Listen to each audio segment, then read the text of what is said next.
Welcome, everyone. Well, we chose this topic. I didn't know if anyone would be interested or not, so we've had actually a lot better interest than I had hoped for, so thank you for being part of this. And I'd like to start off telling my own story. So in macrobiotics, George Osawa said that arrogance is the beginning and end of all sickness, of all illness. And I think it's very apropos to teeth problems. So I always had bad teeth. My parents didn't have great teeth, and from 12 years old, I had a mouthful of cavities. And it just seemed to get worse, from there. Then I became macrobiotic, and I thought, oh, a macrobiotic, okay, this is good. Everything's going to be good. Well, wouldn't you know that my teeth problems got a lot worse with macrobiotics. So the first thing concerning arrogance is in the first year of his scene, there was these two girls that used to hang out there all the time and just joke with Smitty and I. And one of them said to me, "You're going to go bald." I said, "I'll never go bald. I'm macrobiotic." She said, "I'll bet you $50. Well, I hope I never run into her again so she can collect her $50 because they disappeared one day. But at any rate, not long after that, I started to lose my hair. Well, in my early macrobiotic days, some of my seniors said to me, "You really need to floss and take really good care of your teeth." I didn't realize they were talking from their personal experience. And by the time I realized I had a problem, then I became aware that so many of the early macros really had teeth problems. And again, relating to arrogance, I thought, well, I'm macrobiotic, I'll never have this problem. And in a way, I'm thankful for it because it really helped me to deepen my understanding and change my whole understanding of macrobiotics. So in 81 to 83, I moved to London to run the Cushing Institute and Community Health Foundation there.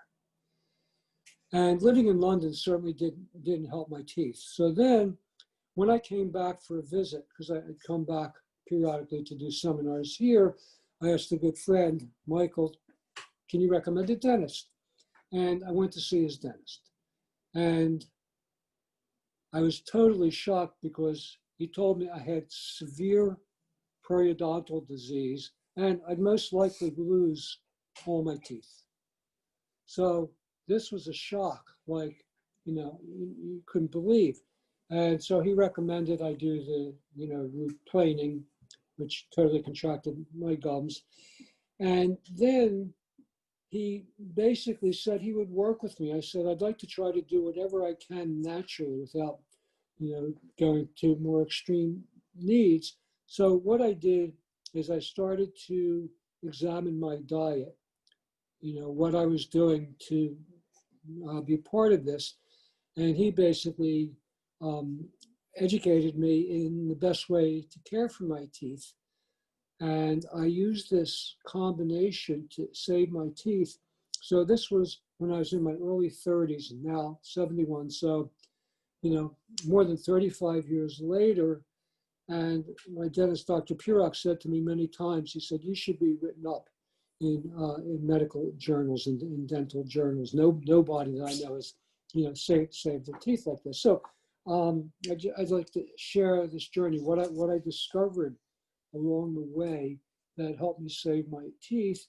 And to this day, I still have not all of them, but enough of my original teeth to chew, comfortably. Okay. So why did so many early macros have teeth trouble? Well, the answer is very simple: too young and too much salt. So I've told this story before in our book, The Ultimate Guide to Eating for Longevity, which is our balanced approach to macrobiotics. I did a section on acid and alkaline, which is not scientific. It's my reinterpretation to create a model to help me in counseling my clients and to help everybody who reads the book to understand in a practical way about acid and alkaline. And what I discovered was anything that creates stagnation, or the opposite, anything that creates surging energy creates an acidic condition, which means if your macrobiotic practice is too strict or too salty over time, it creates stagnation in your blood circulation, in your digestion, in your eliminations, and everything. So it creates an acidity. The overly young macrobiotic practice that a lot of the early macrobiotics were exposed to then created an acidic condition. Now, when our condition is acidic, we need calcium, we need minerals, but especially calcium to neutralize the acidity, which our body is trying to do at every moment. Well, our teeth are our front line of defense. We have two main lines of defense for eliminating, for neutralizing acidity. Our deep line of defense is our bones.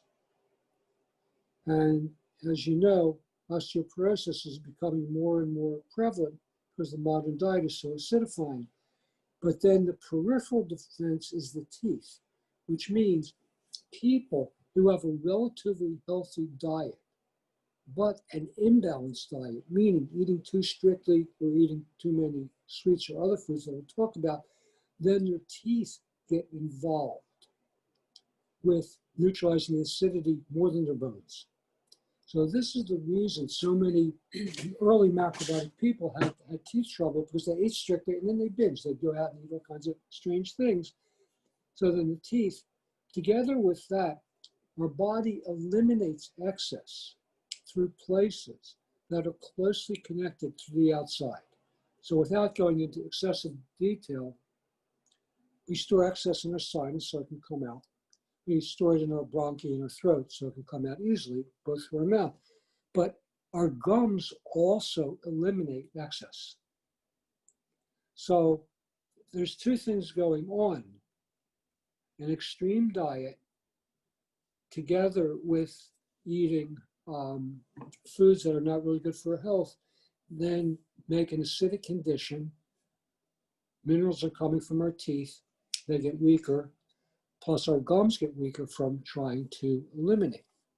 So it might seem like, and you know, one of the things that kind of alerted me to that is Weston Price, Nutrition and Physical Degeneration. He was a dentist in the 30s who did a photo documentary, and he traveled around the world and he examined, you know, traditional and modern people. And what happened when traditional people started to adopt a modern diet? Basically, they lost all their teeth. It became a major problem. And I thought, why would this be? People who are healthy and living a natural lifestyle start to eat, you know, white bread and sugar and all these things, then they had rampant tooth decay. And then eventually it occurred to me, because this is our healthy people use their teeth to neutralize excess. Now, organ-wise, we have the kidneys. The kidneys regulate our water mineral balance in our body. And so our overall mineral balance, teeth, bones, etc., are regulated by our kidneys. Now, stomach and intestines are also part, because those meridians are going up into the mouth. So together with that, the teeth, the mouth is the beginning of digestion, and the digestive system is the end. So beginning and end are connected, which means the health of our teeth, or problems with our teeth, are directly related to digestion. And I want to diverge for 1 minute. As far as neutralizing minerals, since the modern diet has become so bad, so acidifying, with all the fast foods and chemicals and hormones, antibiotics, and everything else, then we've developed something unique now, and that is when the diet becomes that extreme, we bypass our bones, we bypass our teeth, and we go to our muscles and nervous system, drawing minerals from our muscles and nervous system to neutralize acidity. So that's what's happening now. That's why people's health is deteriorating so rapidly, why children are getting heart disease and diabetes, because the minerals are coming from muscles. That includes organs, heart, kidneys, pancreas, etc. And then also from our nervous system. So there's so much early onset dementia and problems like that. So again, I'm trying to reinforce that healthy people, when their diet is off, are more likely to have teeth problems. It seems a contradiction. So in order to help recreate the health of our teeth, we need to think how to strengthen and balance our kidneys and our stomach and our intestines. So the next thing, before talking about that, what foods cause an acidic condition? Well, animal and dairy foods are number one on the list. Animal and dairy foods, that means meat, poultry, eggs, and all types of dairy, create the most acidity in our body. After that, it's baked and fried foods. Fried foods now are a much bigger concern than ever before for two reasons. One, the intensity in society. We have just a young condition, and the quality of oil in recent years has really deteriorated. So that combination has made fried foods more harmful than before, and baked foods, commercial baked foods, are so chemicalized. So that's number one. Next thing, from a macrobiotic point of view, too much seaweed and salty foods, especially too much kombu, really is harmful, and overuse of salt. Smoking, which a lot of the early macrobiotic people did, again, because it's a yang factor and it's drying. Then the opposite extreme, all types of sweets, all types of simple sugars, refined foods, simple sugars, dried fruits. Dried fruits are a big one, and fruit juices. So some of my early kids had a lot of teeth problems. And what I didn't know at the time, because what would they eat as a snack? They would eat raisins, they would eat fruit leathers, and they would drink apple juice. And apple juice is particularly bad for the teeth. Eating apples is not, but drinking apple juice is. So these type of dried fruits and fruit juices are really not good for the teeth. Then the other thing about animal and dairy foods is the chemicals to stimulate growth, the antibiotics, and also glyphosate. All of these are, creating a far more acidic condition.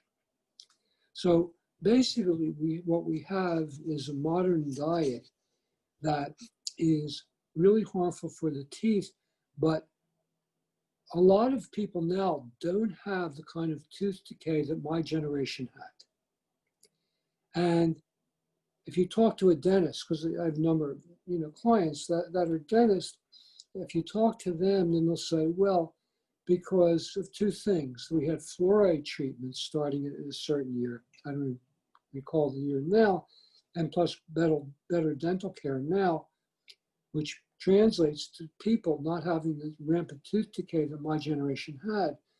But I see it in a much different way. As I mentioned, teeth are our front line, first line of defense. Bones are a deep defense. So when our diet is really poor, we go first directly to the bones. And then when the bones don't have enough minerals, because of our skeleton, it becomes demineralized enough, it'll collapse. So when our bones don't have enough minerals, then it goes to our muscles and nervous system. And this is basically the effect of the diet.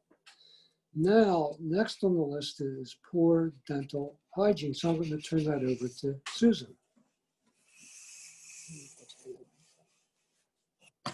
Okay.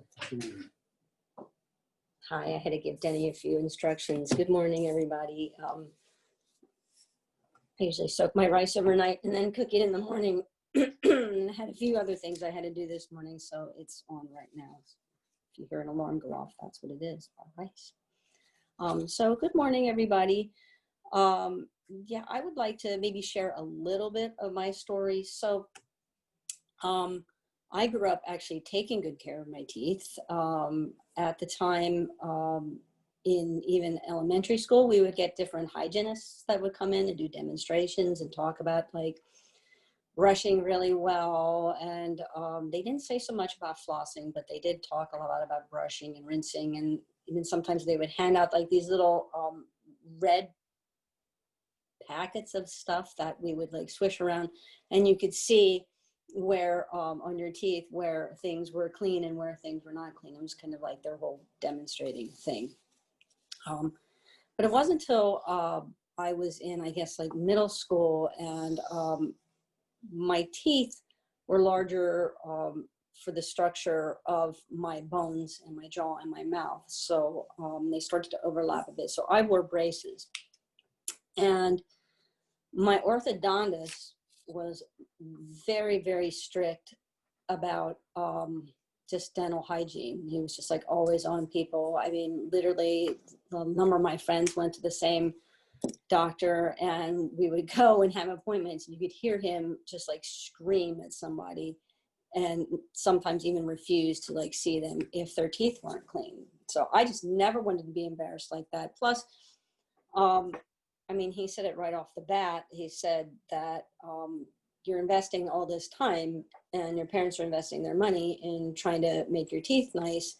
You know, you need to take care of them too, because a lot of people that wore braces, they would, you know, like the braces would come off and then you'd have like a mouthful of cavities. Well, I was lucky. I took really special care of my teeth, and I didn't have that problem. So the big thing there was, you know, not just brushing, but flossing. And not just flossing at night before bed, but actually flossing, you know, after certain major meals. So like if your major meal was at lunchtime, you know, I would actually floss too, and sometimes brush, because I just really, you know, wanted to take care of my teeth. Tehran and I did a little video yesterday, and I showed like some of the products that I use, the type of toothbrush that I use and everything. So when you brush, it's not just important that you brush and brush regularly, but you don't want to brush too hard either, because if you brush too hard, then you can actually damage your gums. And that's one of the things that I actually had some problems with, where I was just like, I was brushing regularly, but like just kind of like a little too vigorously at the gum line. So that's something that you want to be careful of. With regards to floss, there's different types of floss. They make like fine floss, they make wax floss and different things. You really have to find one that works best for your teeth. Some people's teeth are like more close together and tight, or more tight in the back.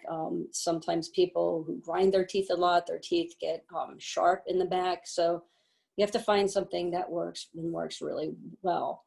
And when you do floss, oftentimes you'll floss and maybe you'll be, you know, like cleaning out some debris and gunk, but you have to really get in along the gum line and kind of come up in a swooping manner. And if you're finding things, you know, you don't just go through your mouth once, but you literally go back to that spot and you keep working. And so sometimes like I won't just like floss once, but I'll floss like more than once. And in discussing this with the dental hygienist, she said, wow, she said, most people wouldn't consider to do that. But I just wanted to share with you that is something that I do, that I'll go back over.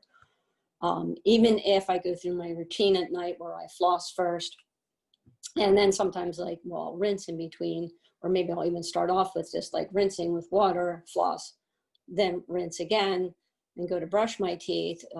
When I use this little rubber tip, which is like a metal thing with a little like rubber thing, and I go, I have to turn them on, right? I go in along the gum line. If I find any debris or maybe food, then I will go back and do that routine again. Whereas like I'll floss again or go back and brush again until I find literally absolutely nothing there. Because, you know, as an adult, you get one chance. This is your set of teeth. And, you know, I really, you know, hope and pray to take care of them and keep them for my whole life. So one of the things I'd like to share with you, as we age, actually, our teeth kind of move in and grow a little closer together too. So sometimes again too, you'll get a little bit of overlapping. So there and that, especially if you've had braces, and sometimes what they do is they'll do like maybe extract a tooth here and there, which that I had to do that too, to make room for everything.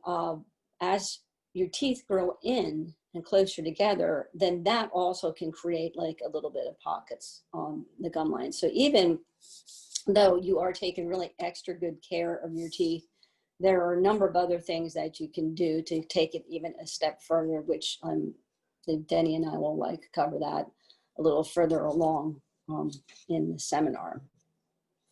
So that's like the hygiene part. I would urge you to encourage your children to start brushing and even flossing at a young age, because it's a habit, just like anything else, just like sitting down before meals, just like giving thanks before meals.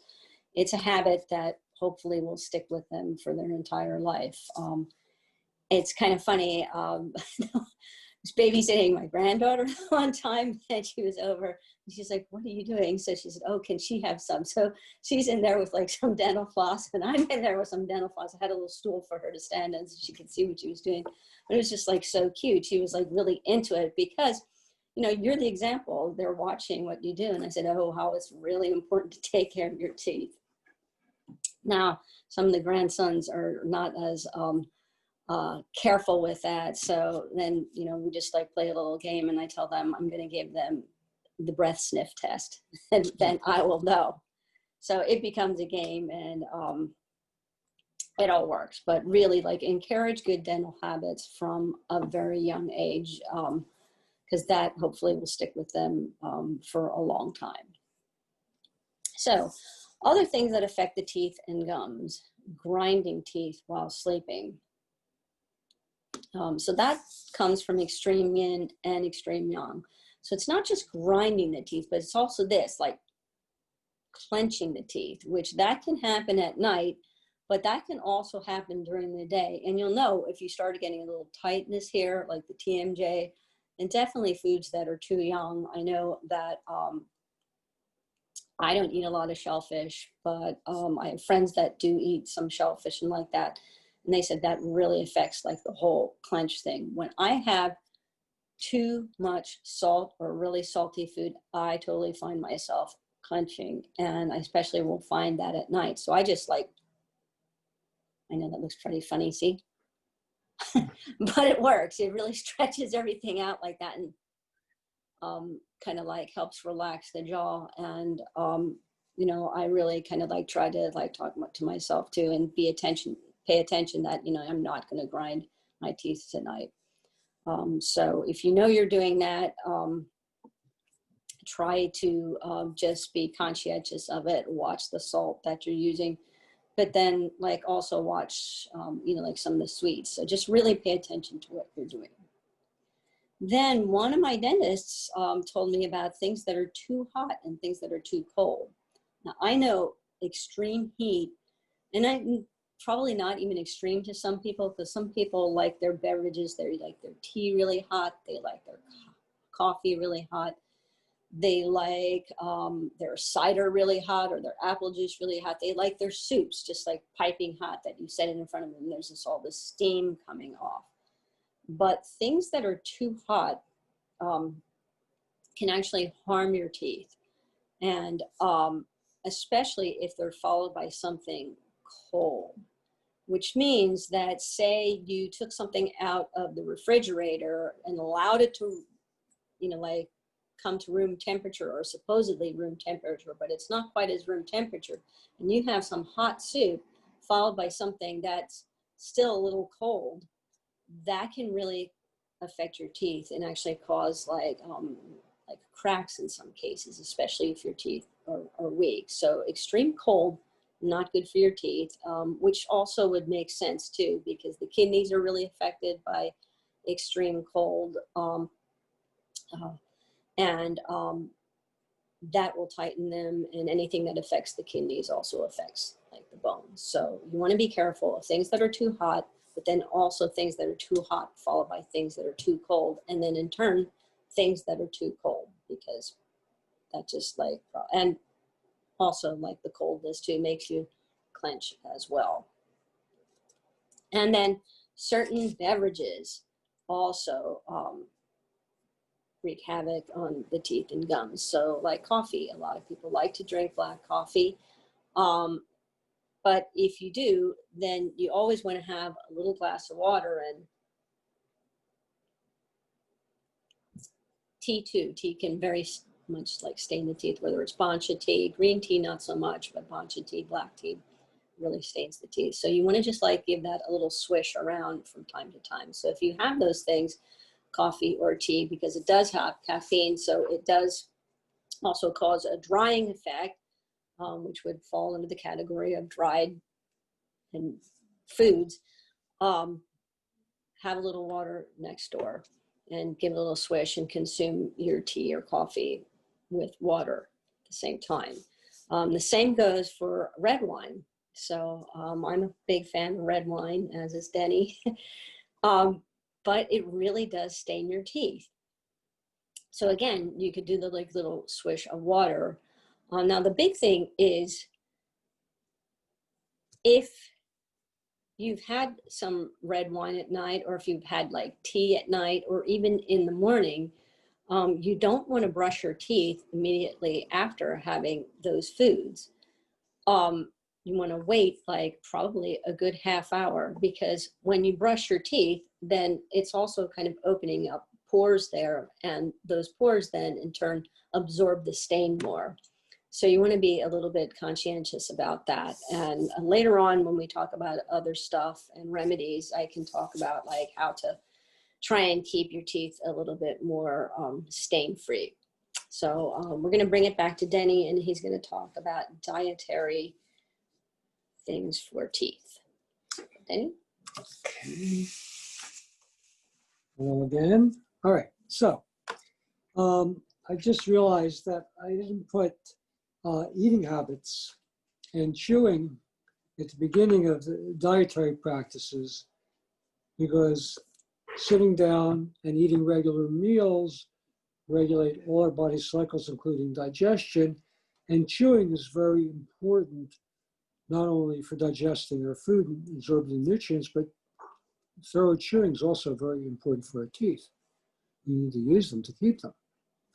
So having said that, basically what we need for the kidneys, to strengthen the kidneys, are root vegetables, daikon, carrot, burdock, lotus root, parsnip, root vegetables, radishes, root vegetables, and beans, especially zucchini, lentils, and chickpeas.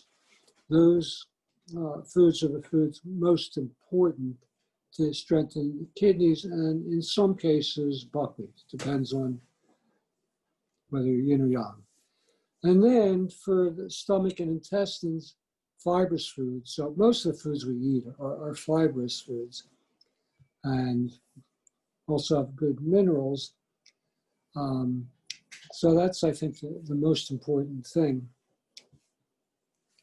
So what do we want to eat? First of all, for our teeth, most people don't think of protein, but we need good quality protein for our teeth. That means beans, tofu, tempeh, seitan, and steamed bread with tahini. A lot of times people don't think of steamed bread, but wheat is much higher in protein than brown rice. So steamed bread, and tahini is high in protein. So if you have steamed bread with tahini, or a thin spread of peanut butter, that's actually a good quality protein. And I was brought up in macrobiotics thinking it's either a bean or a bean product, one or the other, every day. Protein was kind of downplayed. However, I realized over years, throughout the years, people needed more protein. Everybody needs more protein now.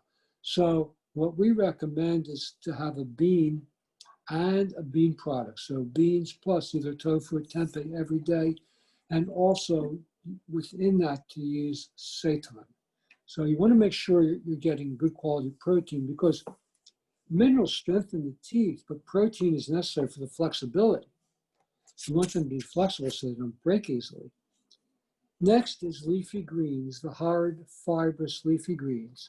So the best calcium, the most absorbable calcium on the planet is greens and beans, cooked separately or cooked together. So Susan will talk about that. Basically, all plant foods have calcium. Calcium is the fifth most abundant mineral in the Earth's crust. So whatever food grows on the Earth then absorbs calcium, and it especially concentrates in greens and beans. So basically, for your teeth, you want to eat beans themselves every day, and tofu is also good, as well as tempeh, and a variety of greens, especially the really fibrous ones, bok choy, napa cabbage, Chinese cabbage, and watercress. Then daikon or turnip greens. Those are the most important for your teeth. After that is sesame seeds, tan sesame seeds and black both. And we stopped recommending and using gomasio, several years ago, because it was too young. And people said, well, I make it milder. So instead of, 16 or 18, I'm making it 20 or 25. Even if you make it 50 to 1, gomasio is young, no matter how you look at it. Roasting the seeds and grinding them even with a pinch of salt makes a very young product. So we recommend using toasted sesame seeds regularly on grains or on vegetables. After that, the next best source of seaweed is miso soup with wakame or wakame leafy green vegetables and tofu, because soybeans are high, so miso itself, wakame or wakame seaweed is high in calcium. In other words, the combination of miso soup with those ingredients are very, very good for the teeth, for minerals, and for digestion, and for the kidneys as well.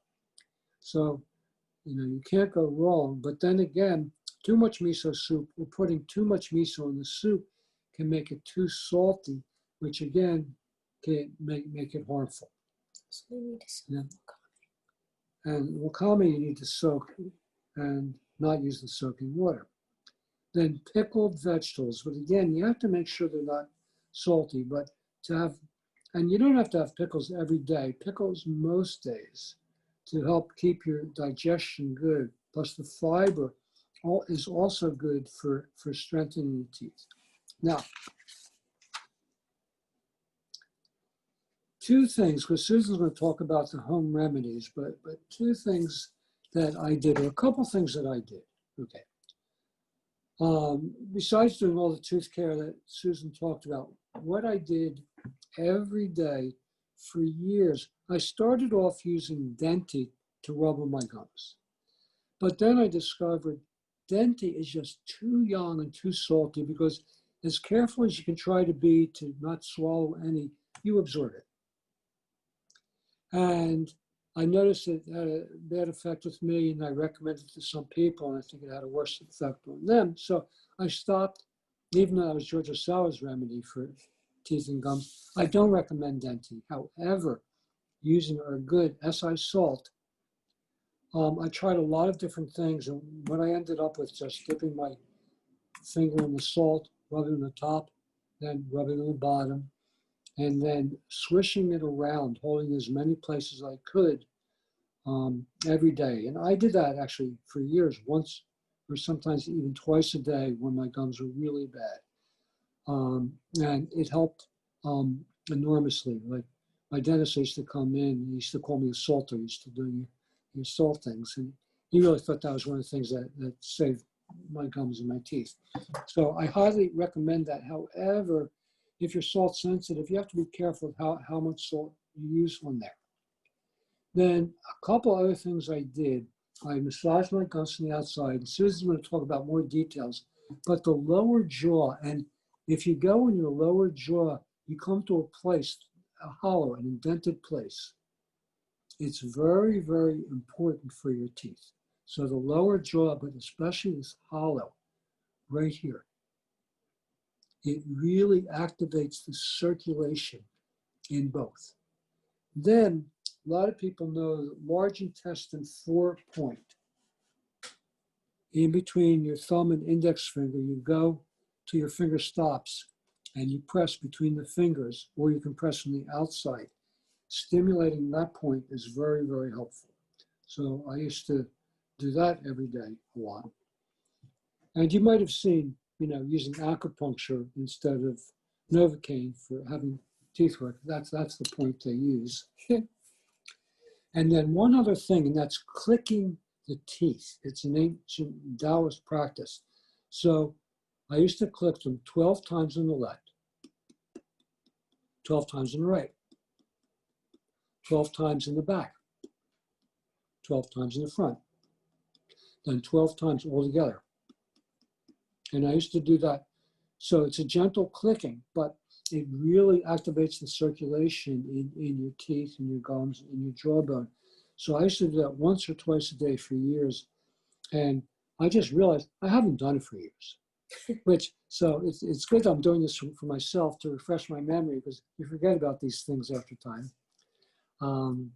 And before I turn it over to Susan again, I just went to the dentist recently, and the hygienist said to me, whatever you're doing, keep doing it, because a lot of your pockets got smaller.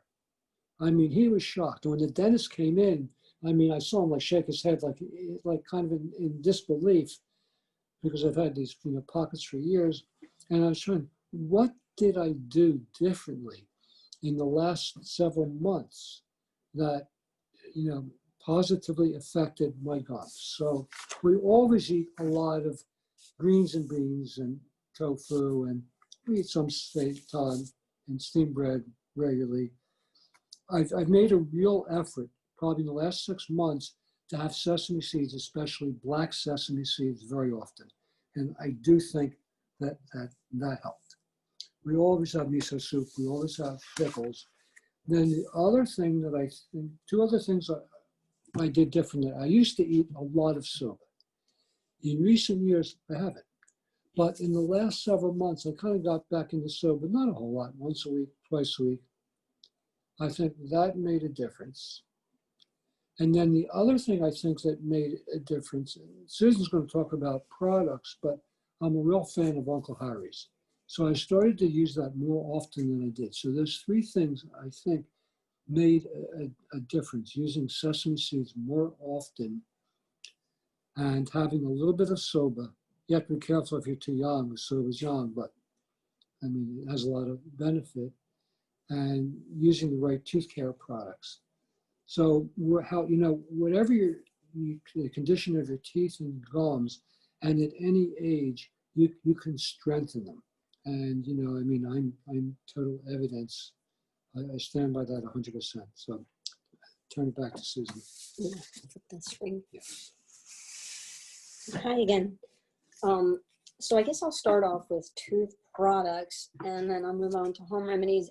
And I'll talk a little bit more about foods and why I chose what I chose, and then other ways that you can maybe make some alterations in what I put here. So the first thing is Aura MD. And in the video that Taran and I did yesterday, I have all these products off. So you'll be getting a video together with this. So you'll see all the products too. So Aura MD, it's this, it's an oil and something else. And you can look that up.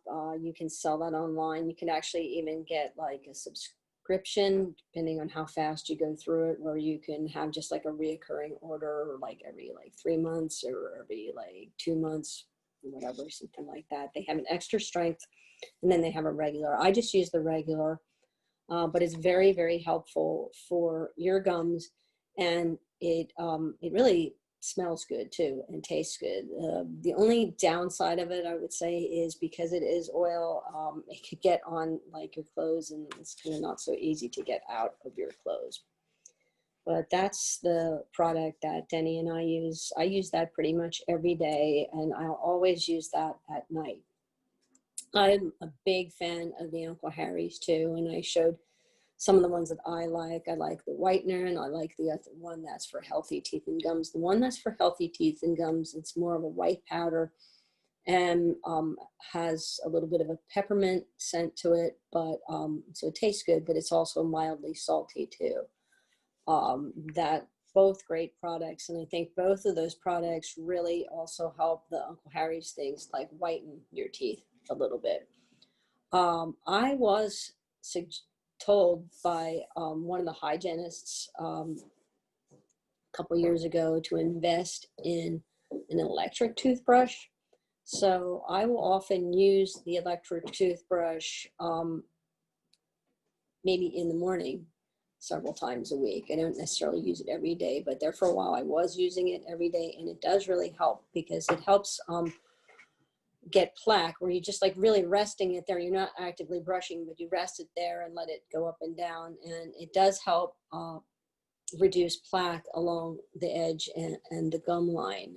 So I particularly like using the Uncle Harry's with the electric toothbrush because I think it's almost like, you know, a little extra polishing of the teeth. Imperio Comfort is a product that I think they make a toothpaste too called PerioScript that I used for a long time. I used that prior to using the Uncle Harry's and prior to using the Aura MD. But they have something that if you have like sore gums or if you have a little ulcer, or sometimes people like when they're chewing will like bite the side of your cheek. This is horribly painful. The Perio Comfort helps a whole lot. You could also get clove oil because that works as well. So in home remedies, so Denny spoke a little bit about the salt rubs. You could also do a salt water rinse with warm water. So you're just diluting a little bit of sea salt with just a tiny little bit of warm water. So you want to make it really salty, and you can, again, rinse with it. And then spit it out and rinse like several times. And then usually I rinse, and when I do rinse, I try to swish it around my mouth for a good like 15, 20, 25 seconds. So that helps a whole lot. I just like the plain like salt water as opposed to the Bancha tea salt water, but you could, you know, like also try Bancha tea. Diluted hydrogen peroxide rinses, that's antibacterial. So again, another great thing to do, and that actually helps whiten the teeth. And the hygienist also said that if you are concerned about stains, you could actually like dip your toothbrush in there and brush with diluted hydrogen peroxide. It's diluted with water. I get the little natural wooden toothpicks or stimulants. Denny likes the Perio brushes. I'm not as big a fan of those because they're plastic and they just like, I don't know. I like the little toothpick things. The thing is, if you have a toothpick, you don't want to like dig it down in and push something down in. You just kind of like want to like go through like similar that you would with the Perio brushes. I like wood because it's a little bit more natural. And then tea tree oil too is very helpful, like on the gums, another antibacterial type of thing. If I've had something on the gum on the side of my mouth, I've used Sovereign Silver too. So again, like a whole other product too. You want to get the kind that it's okay to take internally. So those are the different things that I have used personally from time to time. I know Denny talked about sesame seeds. I love sesame seeds, but sometimes they can get caught like under the gum. And I actually had to make an emergency visit one time because I had a sesame seed stuck.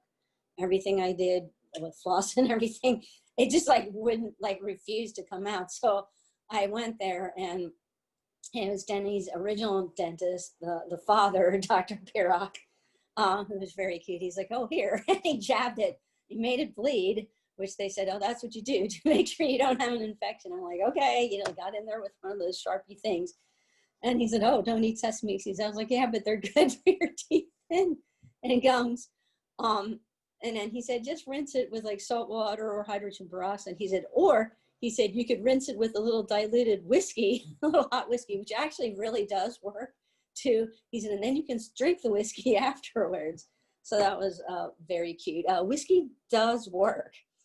And again, a natural antiseptic. What I would encourage you to do If you're roasting sesame seeds, make sure they're roasted properly because they're more likely to get stuck when they become stale. So when you're roasting them, you want to make sure that you're turning them the whole time. And, you know, like, it's not just that you can crush it easier, but like also if you take a metal spoon and see if they stick to the spoon, even if one or two stick, then you probably need to roast them a little bit longer. That's helpful. And keep them in, you know, keep changing the size jar that you keep them in to like adjust for the amount of seeds that you have. So you don't really want a lot of airspace in there. When you use them at the table, again, if you have one of those slickies, don't fill it to the top because by the time you get halfway down, they're going to be stale and they won't be delicious. And then they're most likely to get stuck. So that's just my word of advice there. So the helpful dishes that I have here, steamed watercress. In this recipe, basically, you know, like I'm steaming, but adding a drop or two of sesame oil and then a little bit of shoyu. Watercress is very helpful because it has a very contracting nature. So it doesn't just like help strengthen the bones and the nervous system or anything like that, but also actually tightens the gums. So that's something that's super, super helpful. If you have a problem chewing watercress, make sure you're actually not overcooking it. You can chop it a little bit finer, but when you overcook it, it tends to become way more fibrous, especially the top little green parts. So you can actually separate like the thicker stem parts from the leafier part at the top. So that, again, would be my word of advice. A lot of people have problems chewing it, but it could be because you're overcooking it. You could also, I don't have a recipe for this here, but you could get some black sesame butter, Kavala.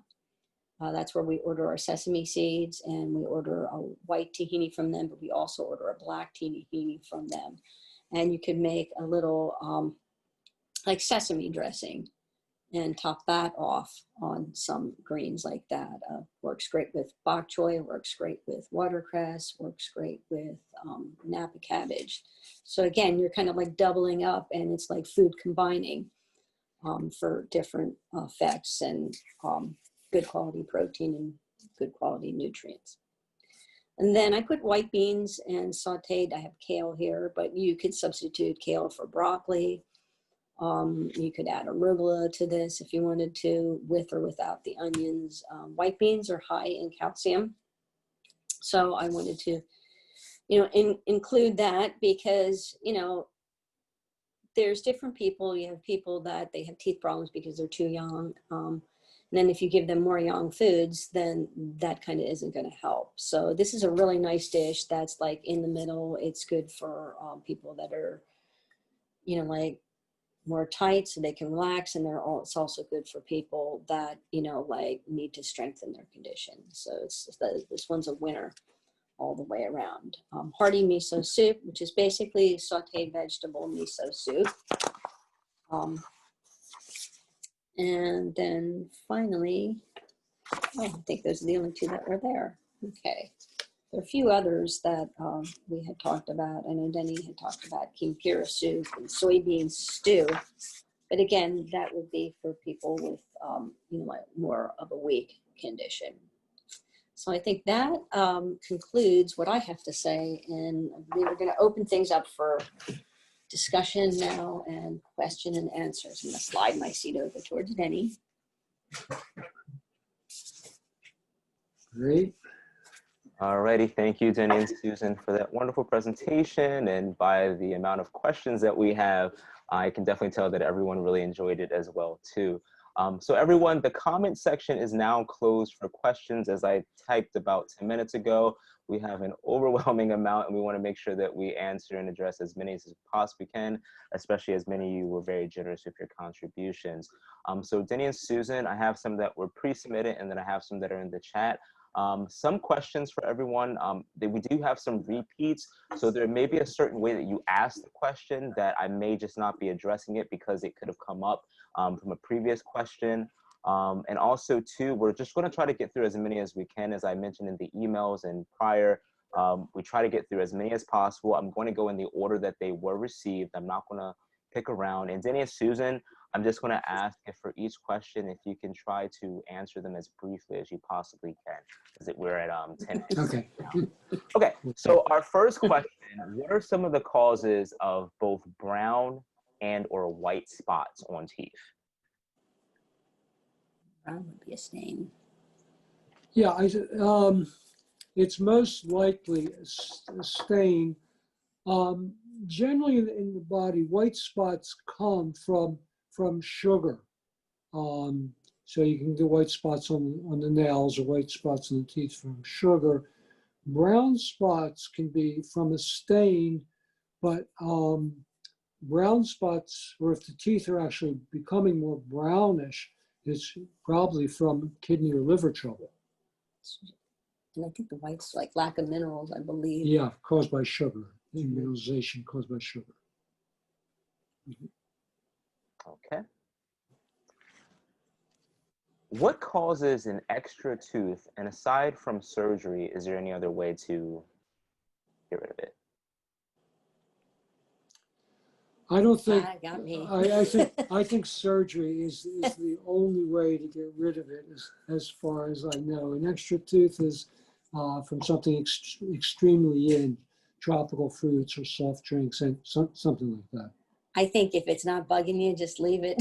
And this is for a child also. Yeah. Oh, for a child. Yeah. Oh.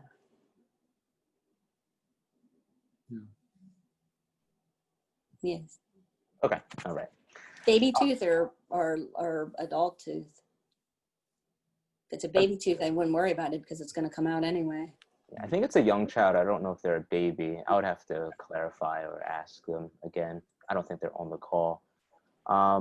Anything else aside from having a balanced diet, is there anything else an individual can do for straight teeth?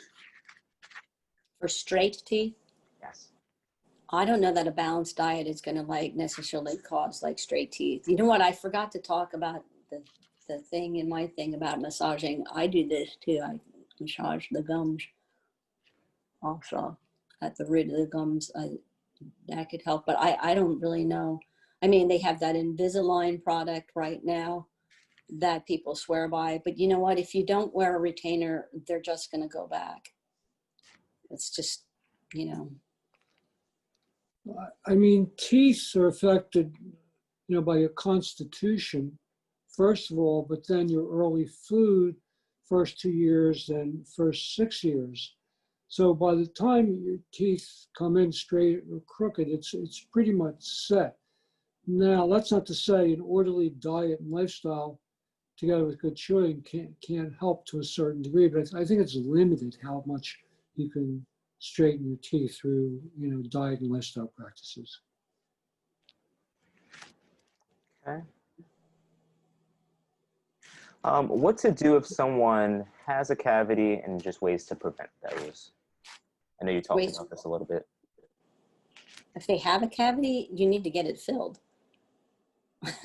You definitely need to take care of it and get it filled because it could like end up going deeper and you have further decay, and in turn it can actually affect the teeth next to it.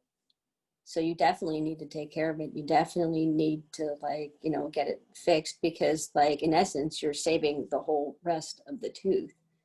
It's not just Yeah, I've heard people say you can correct cavities without a dentist, but my experience does not confirm that. So I agree with Susan. You need to go to a dentist regularly and check your teeth.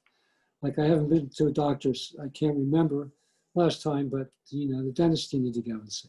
You need to get regular teeth cleaning, when you checkups and teeth cleaning, and not just taking care of it. Sometimes over time, I didn't have a cavity until I was in my later 30s, and it was just, and then the next one I had wasn't till 15 years after that, and it's basically all of mine were due to crevices that the crevices in the back part of your teeth, they just get they get worn down like anything else, and then they go really really deep, so it's kind of hard to prevent.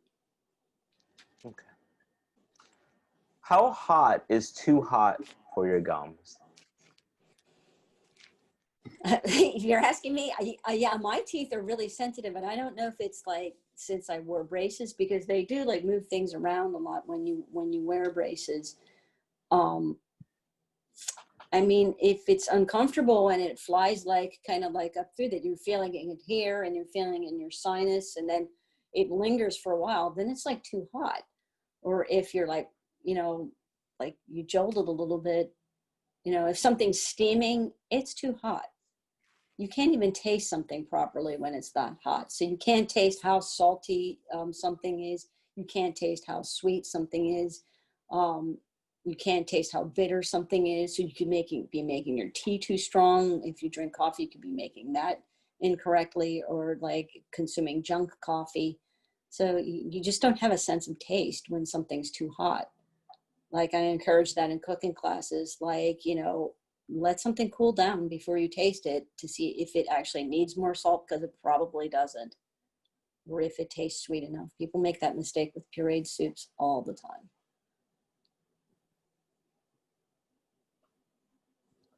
Okay, this next question I'm going to combine with another question that was received in regards to the same matter.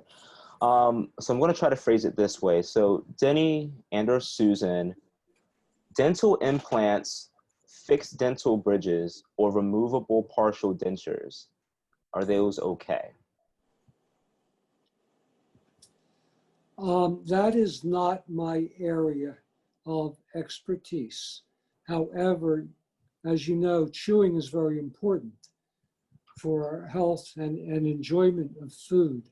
So I would use the most simple treatment available that will help you chew, comfortably and naturally. I know a lot of people that have had dental implants and other things, but I don't have any personal experience with any of those. Yeah, my understanding is like quite the process.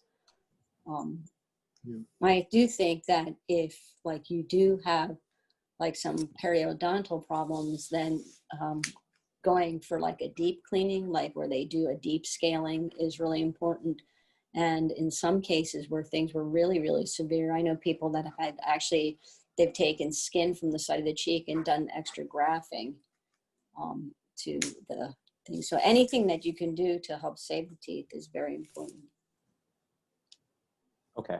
And this is kind of a follow-up. Would you say that there are any ramifications long-term for people? I know you're mentioning that it's not an area of expertise, who have any of those procedures done in terms of altering their diet. I'm not sure. So if individuals have to have any of those procedures done, do they have to alter their diet specifically or start any particular remedies now that they have these artificial, structures added to their teeth? I think it's pretty much the same. You don't want your diet to be too simple or too strict or too extreme.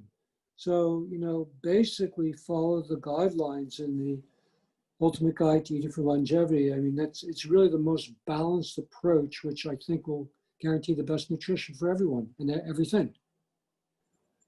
Okay.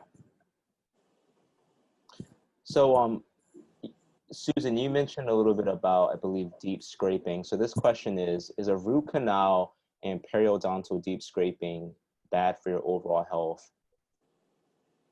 Again, if you have to save the tooth, then, like you have to save the tooth, you can take home remedies prior to going, and you can do home remedies afterwards and doing special rinses. But, like if that's what it takes to save the tooth, like that's what I would do. Okay. I'd like that. I mean, a lot of people I've read, many sources say root canals cause cancer or lead to cancer. I hope not. I have a lot of root canals. And I still think saving your teeth is the most important thing, which is the approach. Now, time will tell whether that's correct or not. It's probably just the same as anything, like if you take care of your overall health, then, and you focus on that and focus on, make that your focus and doing things that benefit your health, then, you know, like you're doing the best that you can, and you have to look at it that way. You know. Okay. And in regards to this question, there's a lot of remedies and there's a lot of recipes that are included within the recordings and within the handout to follow up with any of these procedures, as another question asks about things to eat, do, or take before or after these dental procedures, cleanings, and deep cleanings. So once again, there are remedies. Denny, did you want to comment? Yeah, I think you can never go wrong with steamed watercress. Okay. It's wonderful for many things, including the teeth and gums, as Susan said. So, you know, that'd be my first choice for pretty much anything. Okay. I mean, you can do like kuzu drinks, like umesho kuzu, like before and after, or an umesho bancha, and miso soup is like very helpful to kind of like then, you know, take care of the after effect of like Novocaine or lidocaine or whatever the heck cane they give you. Or kombucha. Yeah, yeah. Well, that's for pain, I think. But like you could take the other thing for circulation, and you can do cabbage too, like if there's any swelling. So. Okay. So there's a lot of different options prior and then after these treatments, and just overall dental health that you can take. I know sometimes they give you antibiotics, so or they'll give you painkillers. My philosophy, if you're not in pain, then you don't need to take a painkiller. But I guess, you know, I hope I never experience that kind of pain. I'll just kind of combine questions here. It asks for a list of things to try to stop bone loss if one has osteoporosis, and a list of things that are not good to avoid the loss of bone, to avoid bone loss. Basically, we answered that dietary foods that cause an acidic condition, and strengthening teeth and bones, eating habits, chewing, and dietary things. So that's the same for teeth or bones, exactly the same. So to answer that question, already highlighted, and then to take a look into the handout and any other further items that have come with this recording. And walking outside every day for the bones, especially in the sunlight. Okay. This is an interesting question here. So this individual, I guess, is apprehensive about going to the dentist. Their father died from endocarditis, having an infection that led to their heart, and going to the dentist for routine visits. Do you have a comment about that, Denny and or Susan? It's not my expertise. I believe in cases like that, they do recommend antibiotics before going. My clients that have asked me about that, then I said, I don't really recommend antibiotics, but in that case, I would, to be safe. Always better to be safe, I think. Yeah, I know people that had to take antibiotics also, like before they went to the dentist, and young people. So I would just like, you know, like do what you need to do and eat miso soup and umeboshi afterwards. Okay, so we're coming in for a landing. I think we have about maybe 5 or more questions or so. Maybe we can give about a minute or less for each of these answers. So is there a product out there that helps to remineralize teeth? Uncle Harry's claims that their tooth products remineralize teeth. I can't say they do, but I can't say that they don't. I've found them to be personally helpful. So. Okay. Watercress. And sesame seeds, you can't go wrong with either one. Why does Aura MD work so well to cut down the periodontal disease? I think it like pulls bacteria from the gum. I don't know if you know exactly. I get a newsletter from them like every month, and sometimes like more frequently. It has all kinds of stuff about skin, and it's all like natural products. It's a very interesting newsletter. But I think it like people use oil pulling for different things. I think it like pulls bacteria and stuff like that, and then whatever astringent quality it has, it tightens like the gums too. So it's more of like a bacterial thing. If you can't have bacteria stuck there, so it's not just like debris that causes and leads to bacteria. You don't want like bacteria like stuck in there. So that's why the gums actually need to be aerated, which helps like with like the rubber tip too. I haven't really studied why it works. I really should take the time to That's do what it that. is. I do know that after I started using it, then my dentist said, again, whatever you're doing is working, keep it up. So I've continued to use it for a number of years. Okay. Could you please comment on a tendency to accumulate tartar at the back of the bottom or front teeth? Do you want me to answer that? Yeah, I tend to collect tartar right here in the front and the bottom too. It's just really kind of like has to do with, yeah, your saliva, of course, but like chewing, you know, and you use in the back, it's obviously like chewing. And then, you know, as your teeth shift, you can create like a few more pockets. So you have to really be careful to like get like along the gum line there. So you can like you rinse, that's very helpful. And then just make sure you like brush along right there. That's a very common place, like the very back, especially on the bottom, not necessarily the top, because this is so hard to get place. And right in the front there, because everything you eat and drink passes over like this section right here, and you chew back here. So in essence, that's why. The hygienist told me. Me too. All right, our next question. This individual says, when flossing, especially bottom teeth and sometimes slightly right upper area, they've noticed a slight foul odor. If you could comment. Means something's stuck, or some type of bacteria. Yeah, that kind of like shouldn't be. So I would get that checked, and probably I would rinse with hydrogen peroxide. I don't know what you think, Denny. I think it means there's some accumulation that's getting out. I mean, toxins, when they come out, have a foul odor.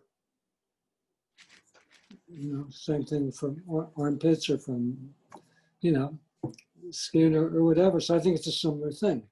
I think it means you're probably flossing well. Or you unstuck what was stuck. Yeah. And that's Right. Yeah. Okay. One of our last questions here. Can you just please talk again a little bit more about the gum salt massage?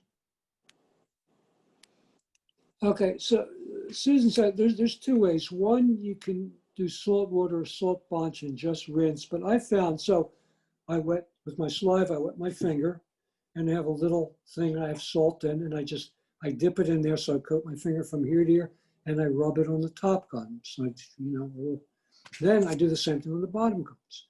Then with just my saliva, I try to accumulate saliva, and what I do is swish it all around, then I hold it in each area, like with the, so the salt saliva, upper left, middle, right, then bottom, middle, left, and then, I repeat that sometimes, and then swish it around really good. So it's basically, you have to experiment, but if you do it properly, you can actually feel that, Tightens. it's tightening the gums, and then after you rinse, few or several times with fresh water, your teeth and gums feel very good. You notice a difference. And you just have to be very careful because it's easy to swallow. So it's like, too much salt is not good for your teeth. So you need to be very careful and find out, just get the right amount of salt for you that it works for your gums, but it's not too salty. I would think you could do that as a preventative, like once a week, but maybe not want to do that every day. Yeah. I tried Dentate like years ago, like for the gums, and gave me a headache, among other things. But in the video that Tehran and I made yesterday, I demonstrated the little salt rub directly on the gums. So you get that in your packet. Yeah, I think once a week is good, unless, like in my case, I had severe periodontal disease and I wanted to stop it as quick as I could. So I really did everything every day, everything I could think of, as much as I could think of. Great. Our last question, your experience with, let me just make sure I have this correct. Your experience with water picks, and if they're good.